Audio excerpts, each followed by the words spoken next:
my name is Tori and I am a doctor of physical therapy who specializes in pelvic dysfunction, which means I treat things that can go wrong around the pelvis, and this includes sexual dysfunction. If you haven't, be sure to check out the very first video that I made in this series, as it talks a little bit more about what's considered normal and what's abnormal when it comes to female libido, and it also gives you an idea of the intention that I have behind creating this series, which is in short to walk you through how I would approach low libido as a patient who is also a pelvic health provider. I have not personally tried to cure low libido in myself because it is not something that I've had firsthand experience with. However, I most certainly have had some firsthand experiences with other mysterious pelvic conditions, and I've had some really good success curing them. And I've learned that relying radically on myself and approaching these conditions through a very objective lens and trusting my intuition have all been incredibly helpful for me in my healing. And so I want to present to you some structured ideas how I would think about low libido, how I would approach this if it were happening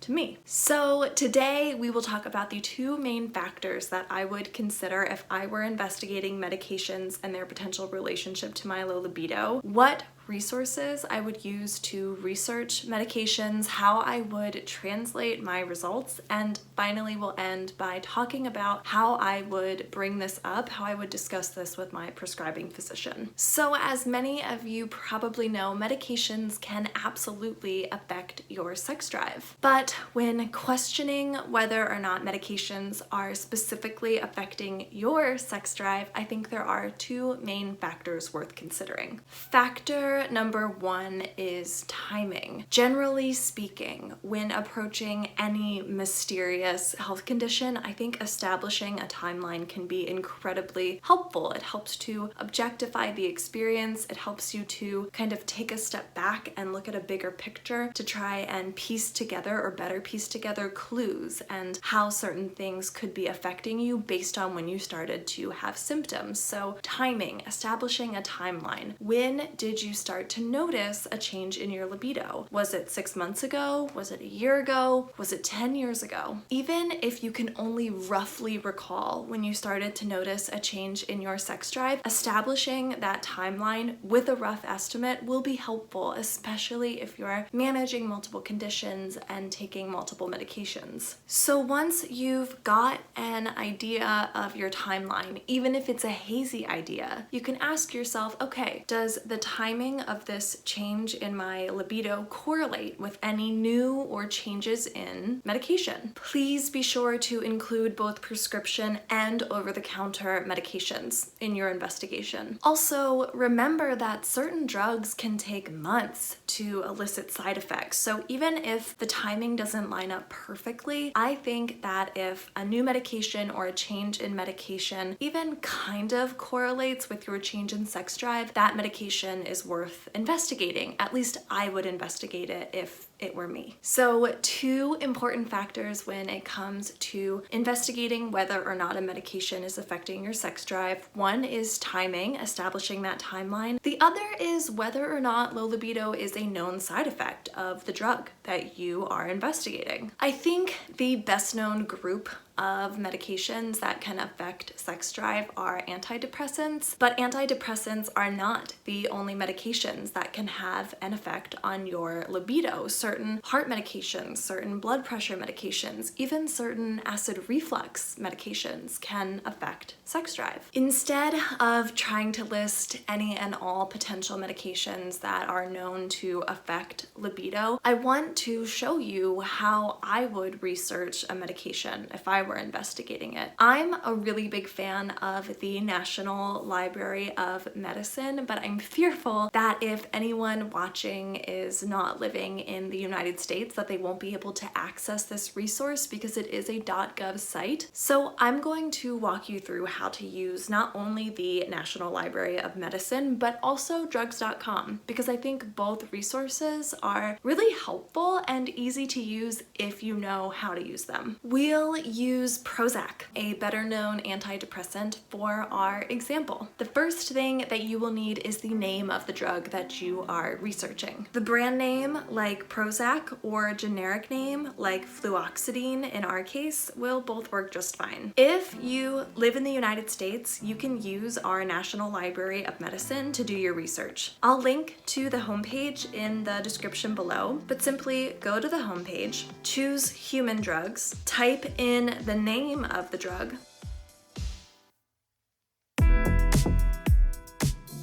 scroll down to adverse reactions, open the tab, and use the find command, which is Command F on Apple computers and Control F on other computers, and type in libido. You'll discover right away if low libido is a known side effect of your drug. I like the National Library of Medicine because it usually expands on its findings, like you can see in this table here. When it comes to Prozac, this table representing patients using Prozac to treat depression, OCD, bulimia, and panic disorder tells us that anywhere from 1 to 11% of those patients reported low libido as a side effect. If you don't have access to the National Library of Medicine, drugs.com will also do the trick. Go to the homepage, click on Side Effects Checker, and type in the name of your drug. Use the find command. Again, that's Command F on Macs and Control F on other computers, and type in libido.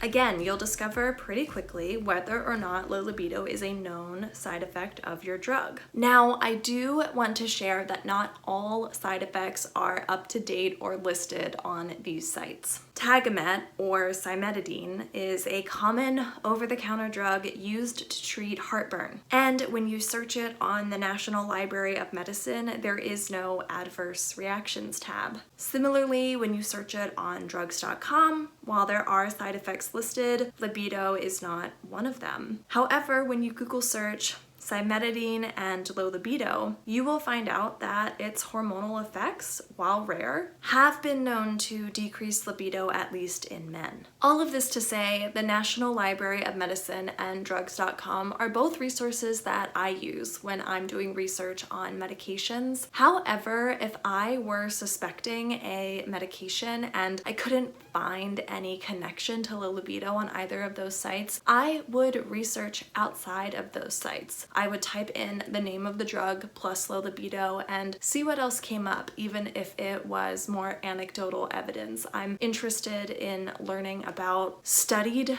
outcomes of drugs, and I'm also interested in learning about people's personal experiences when it comes to medications. So when you look at those two factors, when you look at timing and whether or not low libido is a known side effect of the drug that you are investigating, there are 4 possible outcomes when it comes to this method. One outcome is that the timing isn't right and low libido is not a known side effect of the drug. Another outcome is that the timing isn't right, but low libido is a known side effect of the drug. A third outcome is that the timing is right, but low libido isn't a known side effect of the drug. And finally, a fourth outcome is that the timing is right and low libido is a known side effect of the drug. Again, I hope this doesn't sound like I'm dehumanizing my own experiences, but objectifying my experience has really helped me piece together my own puzzle when I'm trying to figure out what's going on with a mysterious condition of my own. And so if it were me looking through the lens of medication, I would create different piles, if you will. I'd have a rule out pile, I'd have a maybe pile, and I'd have a rule in pile, and that would help me prioritize my investigation further, obviously wanting to start with the rule in and then go into the maybes, just so that I had some sort of direction, better use of my time. if you will. So if option number 1 was the outcome, where the timing didn't line up and low libido wasn't a known side effect of the drug that I was investigating, I would probably put that one in the rule out pile. And I know that sometimes ruling something out doesn't feel like an accomplishment, like a success, but it really is. And that's something that I would celebrate, because that means that you are one step closer to your solution. So ruling things out is a good thing. Now, if option number 2 were the outcome, if the timing isn't right, but low libido is a known side effect of the drug, I would put that drug in my maybe pile. Maybe it is because of this drug that you're experiencing low libido and it just took longer than usual for that side effect to show up in your body. But if triggers other than this drug better match your timeline, better match your intuition, I would investigate those first. I would prioritize those first and then fall back on this drug for further investigation later. If the third option is the outcome and the timing is right, but low libido isn't a known side effect of the drug, I would still keep that drug in my maybe pile. I know it's not the same thing, but when I was trying to heal my chronic acid reflux, GI issues and their relationship to hormonal birth control were not commonly talked about. It wasn't something that was easy to find on the internet, or at least I had a hard time finding it in my own research. But when I made my own timeline, the only real change in my life when I started having chronic acid reflux, I was 16, was taking hormonal birth control. And I really do think that eliminating hormonal birth control, getting off of the pill, was a huge, important piece of my healing, of me curing my chronic acid reflux. All of this to say, bodies are different and bodies respond differently to different drugs. So if the timing's right but low libido isn't a known side effect, put it in the maybe pile. Maybe there are other triggers that are better worth your time to investigate right now, but don't rule it out. And know that the only real way to rule out a drug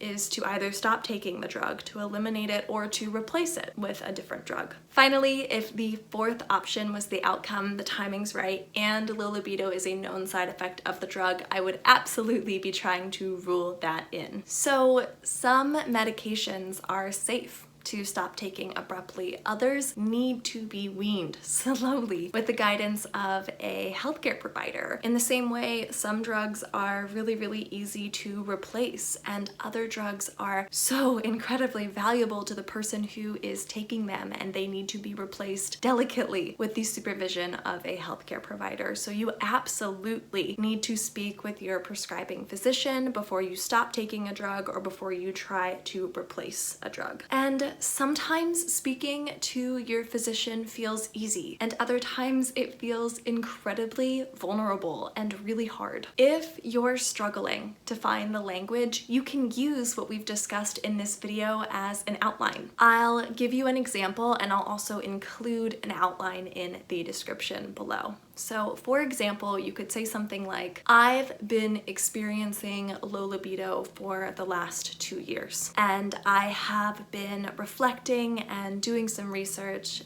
and even though low libido isn't a known side effect of insert name of drug here, I noticed that it was around the same time that I started taking this medication that my libido changed, and I'd like to investigate that connection. How can I safely stop taking this drug?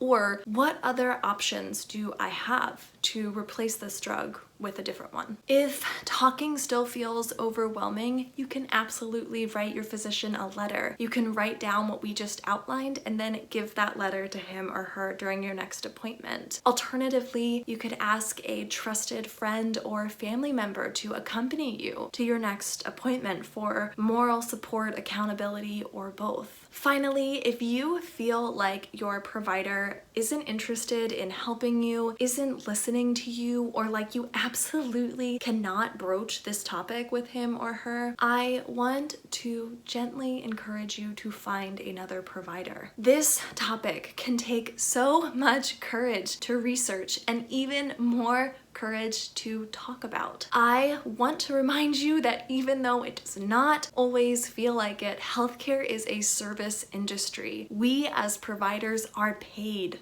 to serve you. You are worthy of our time and our attention and our help, and you deserve a healthy and vibrant sex life if you want one. On that note, thank you so much for watching. Please let me know what you think about this approach. This is definitely different than other content that I've made in the past, and I'm very open to criticism, to suggestions. So if you liked the video or didn't like the video, give it a thumbs up or a thumbs down. Let me know in the comments. Feel free to ask questions. Feel free to give me constructive feedback. Anything, you know, you can comment anything down below. I do try really hard to read and respond to all of my comments. Don't forget to check me out on Instagram, and finally, please subscribe to the channel for more content, not only about pelvic health and pelvic related things, but also about life and being a human. Thank you again so much for watching. I hope that you have a wonderful rest of your day, and I will see you in the next video. Bye.